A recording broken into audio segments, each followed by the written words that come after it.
Listo.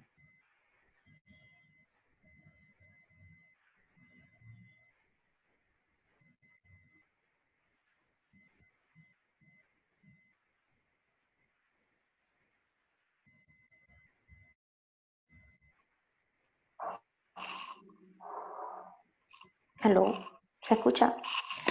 Sí, No, no, no se escucha. No se escucha. No, no le escucho.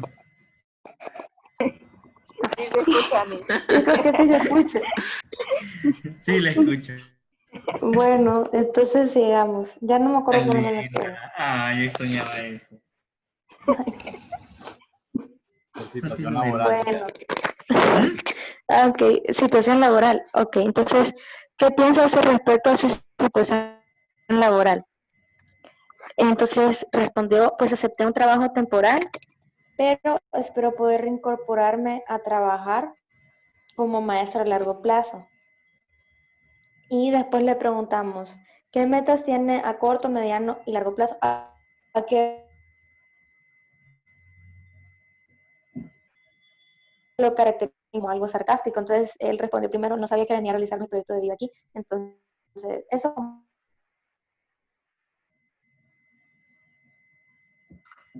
dice, pues mis metas son reincorporarme a mi trabajo y resolver mis problemas con mi esposa Sally. Incluso quiero que mejoren las cosas con mi madre Laila. Hemos tenido muchos conflictos en los últimos años, tal vez debo de comprenderla más, es mi madre después de todo.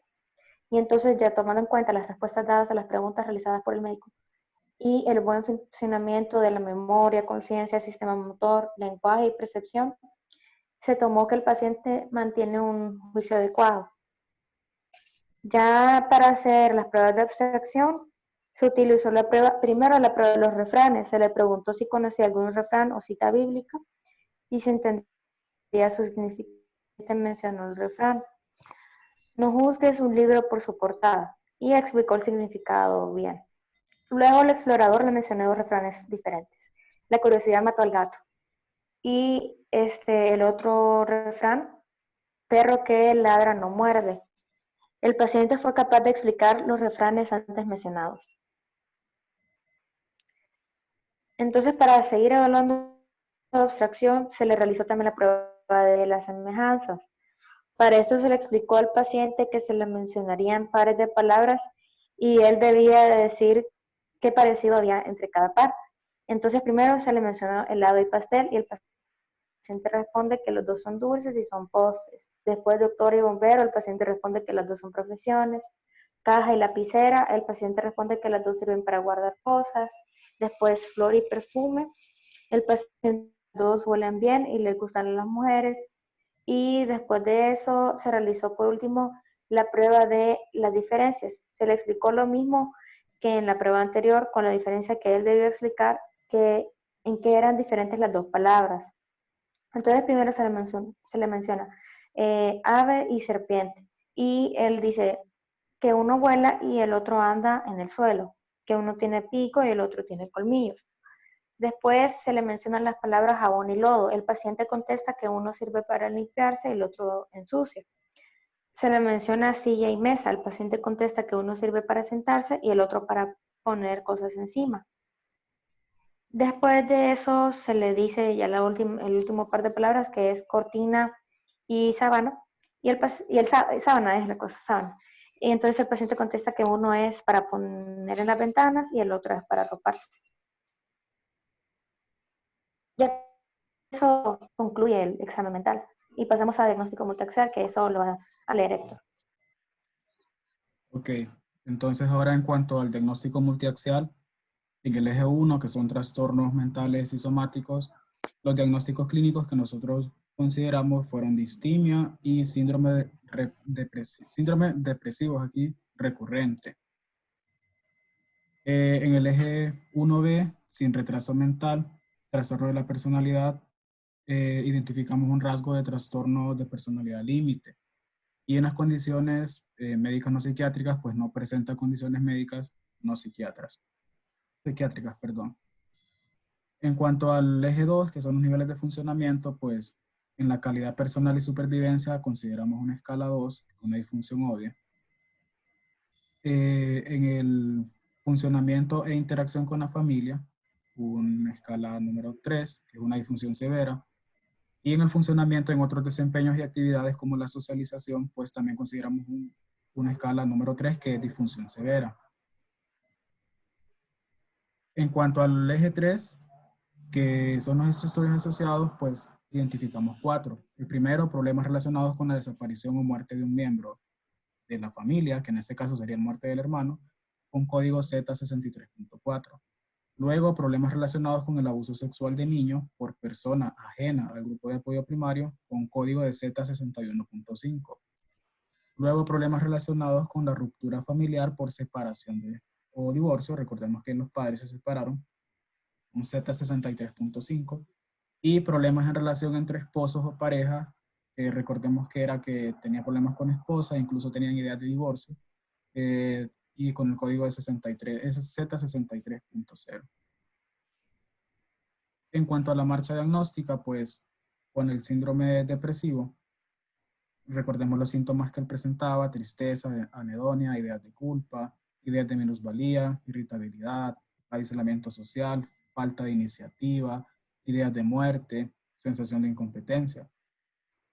En el diagnóstico neuroanatómico, pues está relacionado con el sistema límbico, los circuitos mesocorticales, límbico temporal, amígdala, y córtico, ganglios basales. También implicada la región orbitofrontal.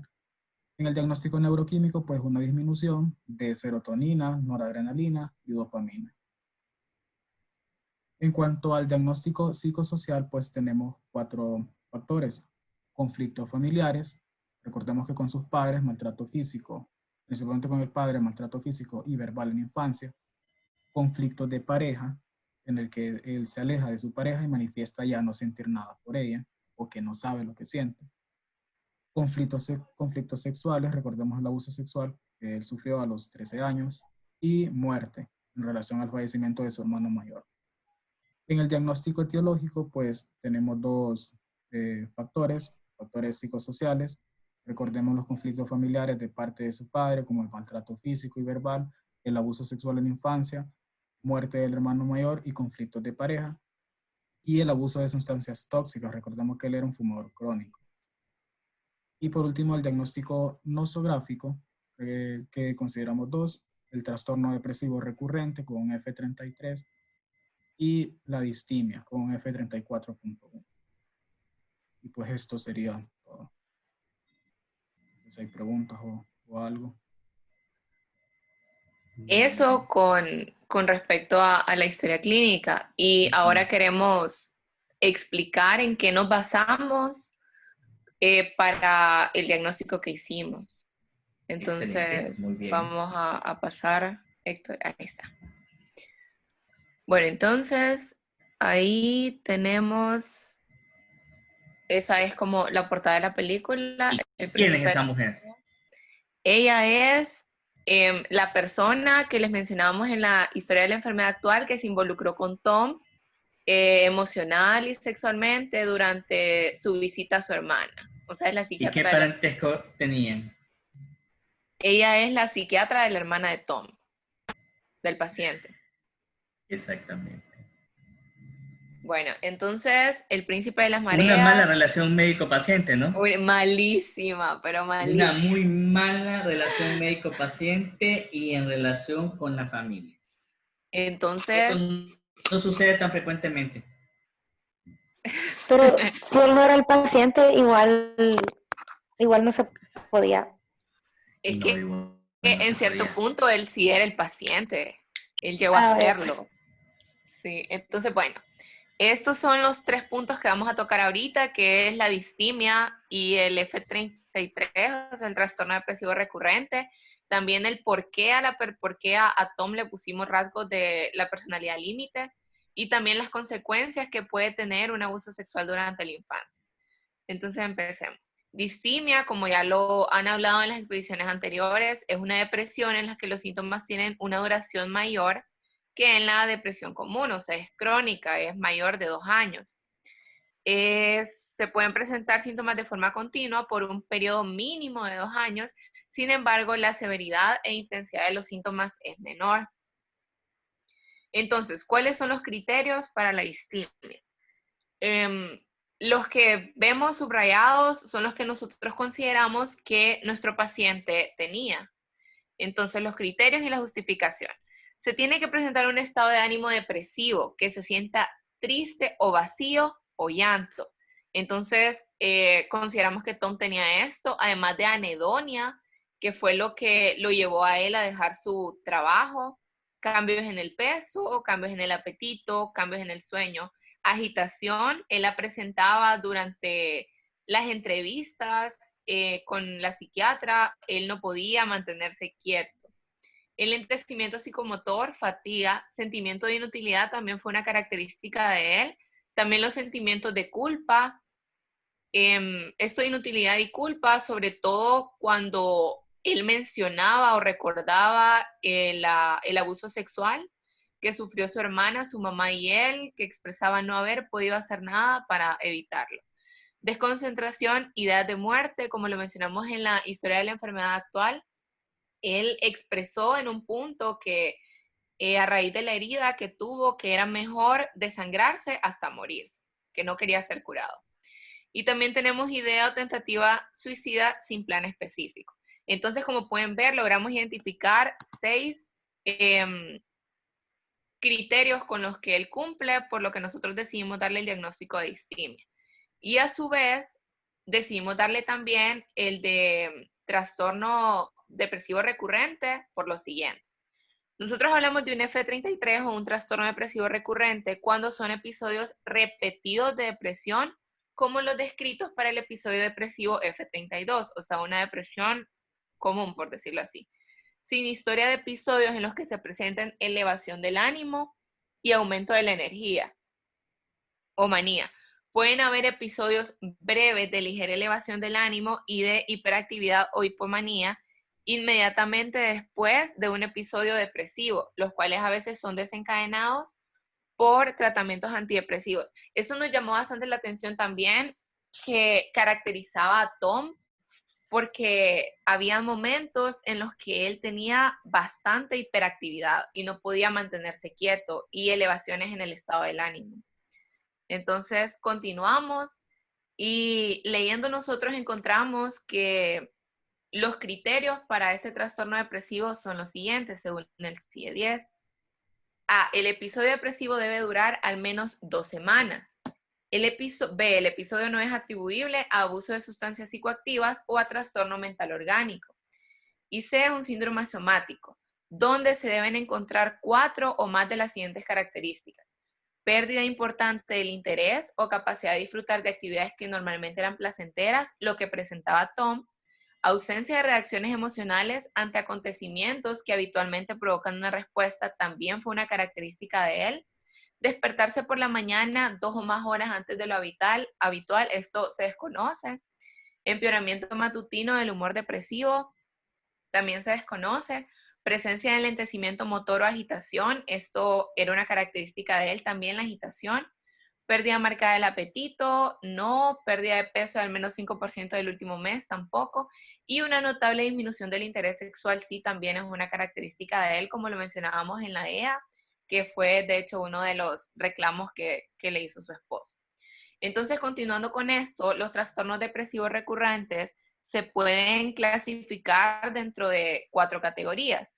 Un trastorno, un episodio leve presente, uno moderado presente, uno grave sin síntomas psicóticos y uno grave con síntomas psicóticos. Nosotros decidimos categorizar a nuestro paciente dentro de un trastorno depresivo recurrente con episodio leve presente, que se caracteriza por los siguientes: por episodios repetidos de depresión, un episodio actual leve, que no tenga antecedentes de manía, síntomas de F32, o sea, de una depresión normal, bueno, la depresión que se conoce normalmente, con un episodio depresivo leve, 2 o 3 síntomas depresivos, y esto fue como el criterio en el que más nos basamos para clasificarlo en esta categoría, que es un paciente que se muestra tenso, pero apto para continuar con la mayoría de sus actividades. A diferencia de la otra, que es un episodio moderado presente, que el paciente tiene grandes, pero grandes dificultades para continuar realizando sus actividades ordinarias. Entonces, por eso nos quedamos con un episodio leve presente. Entonces, continuamos. Bueno, solo haciendo el último comentario, fue también algo complicado para nosotros diferir entre distimia y esto, porque si bien los dos son parecidos y tienden a confundirse, al final después de leer, llegamos a la conclusión que las diferencias principales de esto son el factor de la evolución que tienen, bueno, del tiempo, perdón, que la distimia tiene un tiempo prolongado y el trastorno depresivo recurrente no. La distimia no se da en episodios, el trastorno depresivo recurrente sí, son episodios que se dan. Y también con respecto a la intensidad, la distimia es una intensidad leve, en cambio los episodios de trastorno depresivo recurrente ya tienen una intensidad mayor. Entonces, eso con respecto a por qué hicimos esos dos diagnósticos para Tom. ¿Tienen alguna pregunta sobre eso? Muy bien. ¿Y el trastorno límite de personalidad por? Bueno, ahora... Sí. Bueno, continúo yo con estas características del trastorno límite de la personalidad. Nosotros lo consideramos, pues, porque ya vamos a ir viendo qué características tiene y cuáles tiene Tom. Factores ambientales, empezando. Abuso físico-sexual. Recordemos que Tom, como podemos ver en imagen, fue abusado sexualmente cuando tenía 13 años. Él, aparte de su hermana y su mamá, todos al mismo tiempo. Falta de atención durante la niñez, lo cual se podía ver por parte del padre principalmente, ya que era algo brusco. O sea, no se preocupaba como por los sentimientos de Tom. Era ese tipo de personas que son bien bruscas en la infancia, que dicen que los hombres no lloran, cosas así. Entonces, que no puede demostrar sentimientos. Pérdida o separación de los padres. Recordemos también que los papás de Tom se divorciaron. Inestabilidad emocional. Recordemos que Tom la presentaba en ciertos momentos y que principalmente se demostraba cuando hablaba con la psiquiatra. Impulsividad, patrón de relación por oscilaciones entre necesidad de rechazo, maltrato hacia la pareja. Recordemos que él con su esposa no tenía una relación muy buena en ciertas partes de la película, pero en otras sí, en otras no, y al final pues quedaron en que iban como a tratar de intentarlo. Entonces era una oscilación entre necesidad de rechazo y maltrato hacia la pareja. Intentos suicidas y autolesión, cosas que Tom, estas sí no las presentaba. Muestras excesivas de reactividad emocional ante situaciones normales de la vida, tristeza, irritación o ansiedad. Recordemos que estos se presentaban, como mencioné anteriormente, más que todo cuando él iba a consultas con la psiquiatra y se le hacía preguntas sobre su infancia, en las cuales al principio él reaccionaba de una manera sarcástica, no quería decir la verdad, sino que contestaba bastante sarcásticamente, pero cuando ya él entraba a responder las preguntas, se mostraba un poco irritado, ansioso y triste. Y también a veces se miraba un poco hiperactivo porque se levantaba, movía casi todas las cosas del consultorio, abría las puertas y cosas así. Dificultad para controlar su enojo, pues va relacionado del anterior, que era bastante irritable en ciertas ocasiones, y relaciones interpersonales inestables o caóticas. Recordemos sus relaciones, pues, con la esposa, con la mamá, con el padrastro y también con el papá. Entonces, nosotros consideramos que tiene estas características que lo pueden llevar al trastorno límite. Situaciones de estrés que pueden pensar que las personas quieren dañarlas, este no lo presentaba, y manifestar síntomas disociativos. Entonces, estas son las características que Tom mostraba. Como podemos ver, tiene casi la mayoría de los factores que condicionan un trastorno límite de la personalidad. Entonces, nosotros por esas razones lo incluimos, que él puede presentar ese trastorno límite. No sé si hay preguntas o algo, y si no, pues entonces continuaría Anielka con las consecuencias del abuso sexual infantil. Bueno, entonces el otro plus que hay es estas consecuencias de abuso sexual infantil, que bueno, es un tema que se tiene que tratar porque dentro de todos los problemas que al cual el paciente se presentaba, el evento más traumático fue el abuso sexual. Porque incluso en el momento en el que relata eso, pues fue como la parte más fuerte de toda la película. Entonces, bueno, el abuso sexual infantil como tal es cualquier conducta sexual mantenida entre un adulto y un menor. Sin embargo, o sea, esta definición no está tan correcta porque 20% de los abusos sexuales infantiles son provocados por otros menores. O sea, es decir, que puede ser como un menor de edad que sea un poquito mayor que el otro que está abusando sexualmente. Entonces, lo que realmente va a definir lo que es un abuso sexual infantil va a ser la asimetría entre los implicados en la relación y la presencia de coacción, ya sea implícita o explícita. Bueno, ya dale la siguiente. Entonces, hay diferentes tipos de agresores sexuales y también diferentes tipos de abuso, que por lo general los tipos de abuso van relacionados con el tipo de agresor que sea. Entonces, la mayor parte del tiempo el abuso se va a dar por un familiar. Eso es lo que se da la mayor parte del tiempo. Sin embargo, en el contexto de este paciente, de Tom Wingo, pues el agresor fue un desconocido. Entonces, este tipo de abuso, o sea, por un agresor desconocido, se va a limitar a ocasiones aisladas. O sea, en el contexto del paciente, el abuso solo se dio en una ocasión y puede estar ligado a conductas violentas o amenazas de ellas. Eso de las conductas violentas por lo general no se da, pero en el caso de Tom Wingo sí, porque por lo general los niños no muestran resistencia, pero él sí mostró resistencia. Entonces, la conducta violenta sí se dio en el caso de Tom. Entonces, hay consecuencias a corto plazo y hay consecuencias a largo plazo del abuso sexual infantil. Entonces, el texto del cual sacamos esta información divide las causas como más frecuentes en niñas, perdón, las consecuencias más frecuentes en niñas y las consecuencias más frecuentes en niños.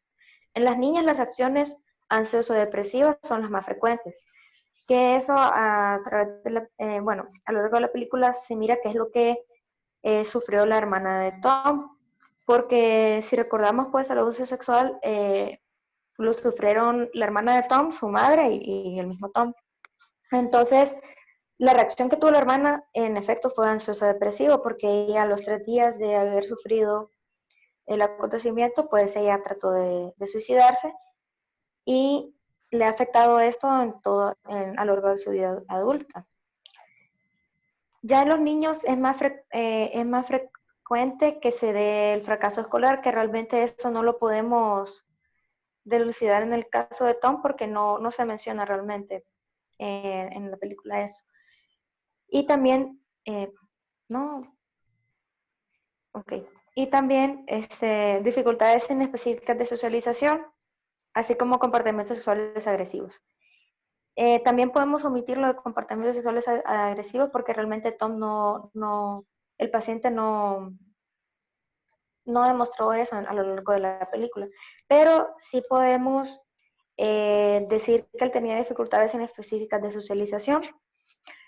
Una de estas, pues aquí en la imagen que se muestra, esa es una escena en la cual él se enfrenta al padrastro de él porque él había golpeado al hijo de él, o sea, a su hermanastro, porque lo había insultado a él, a su familia, algo así era. Entonces, él reaccionó de manera violenta. Entonces, podemos decir que esa es una dificultad de socialización, porque él reaccionó de manera violenta cuando se pudo haber omitido la violencia. Y los niños de edad escolar van a tener sentimientos de vergüenza y de culpa.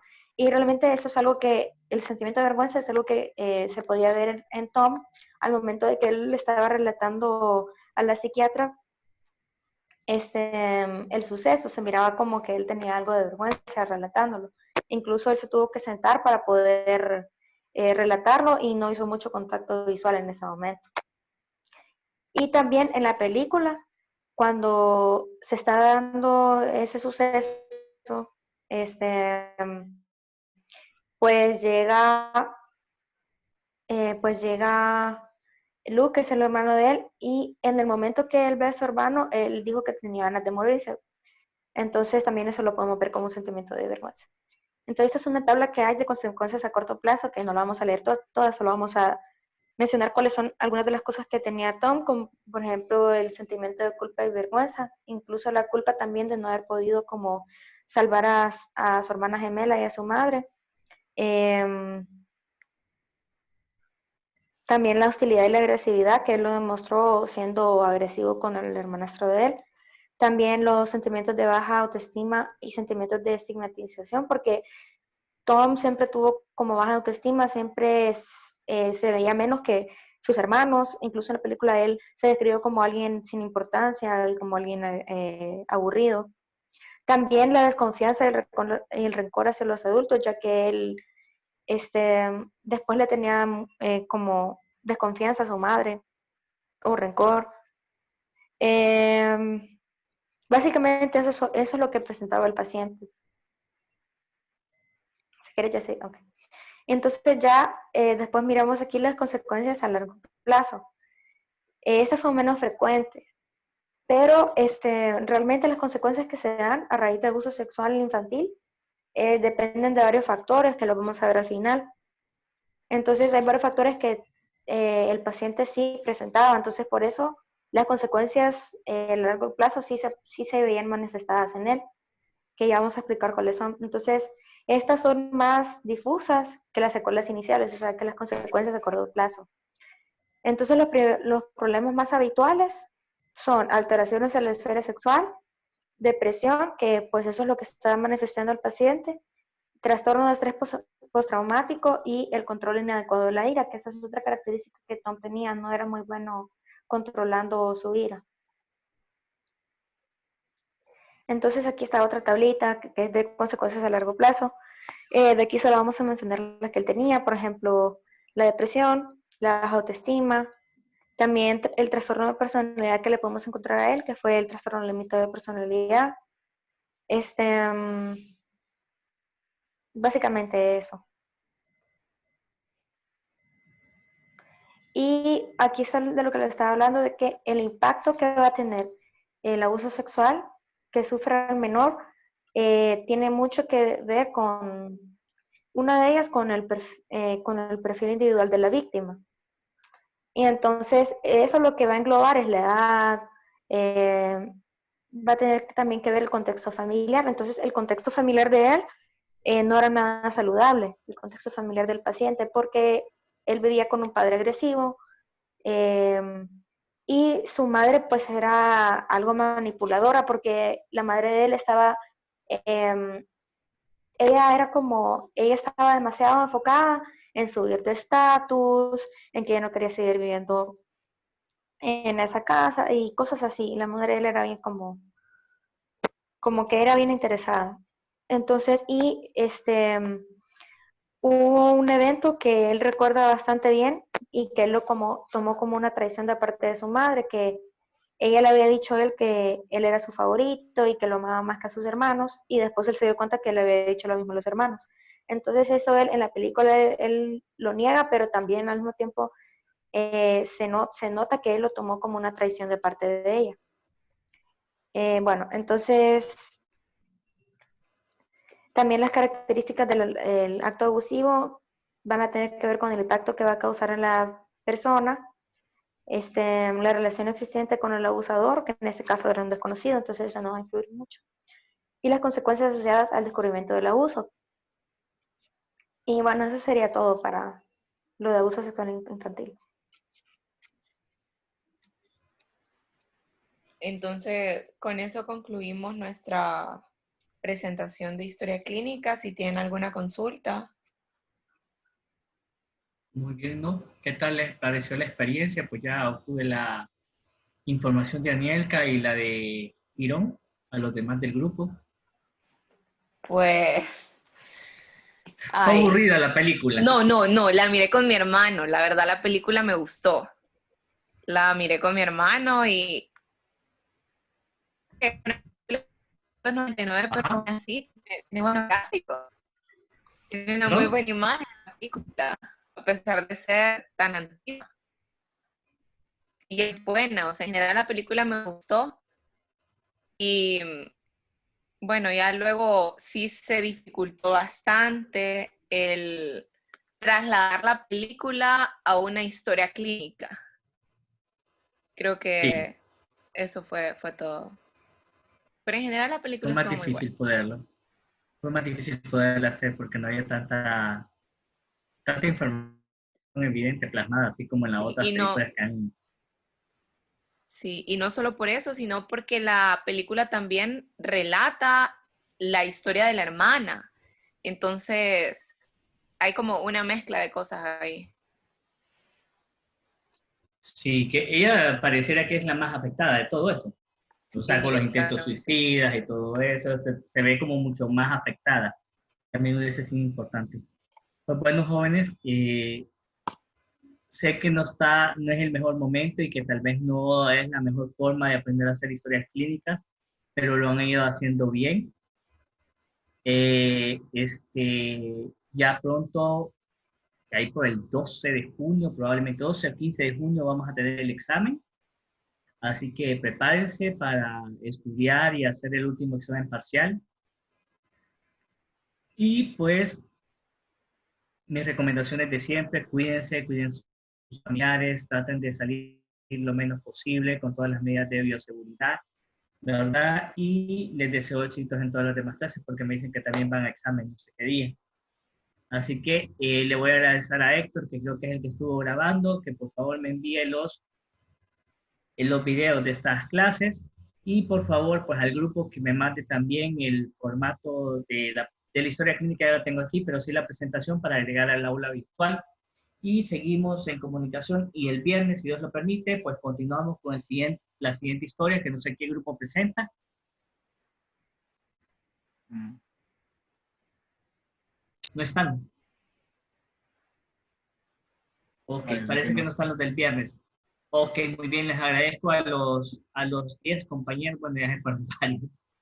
Habían 2 en algún momento, entonces yo sé que la situación está difícil, que se pueden conectar. No pueden conectarse, yo les agradeceré que me manden un mensajito a mi WhatsApp para saber que están bien y que por X o Y motivo pues no se pueden conectar al momento. Por eso es que yo trato de grabar las clases para que después las puedan ver de forma diferida.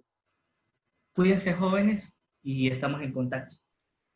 Gracias, Gracias. doctor, igual. Muy, Gracias, doctor. muy bien, la revisión bibliográfica que hicieron sobre abuso sexual, sobre distimia, sobre personal límite, muy bien. Gracias, doctor. Bien.